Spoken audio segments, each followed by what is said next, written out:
Shabik kapuk vek chu Zirrun sa belin Kwanu mal som na zara intongin Shiat lo karin shiat ngai lo te Len ro tra ngila moy lo kan lo ni Ma se tel din ro lo hun le ni te Mit khap kar le ka lo ralin Len ro tra in chen ni te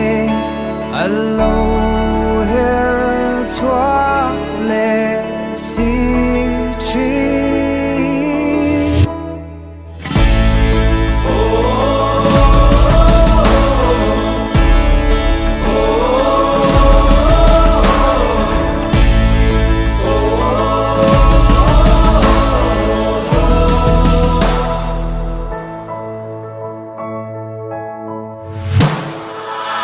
Zion vel trine ni le tra ni ten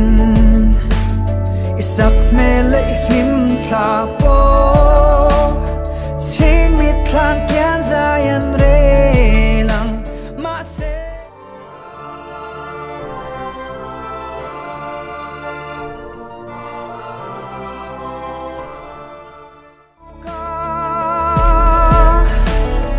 Sak me le in nei chu ka tan hlan zong te zir pui hun to kong peng kan thlenin kyang ka hun ka mang the yan lom na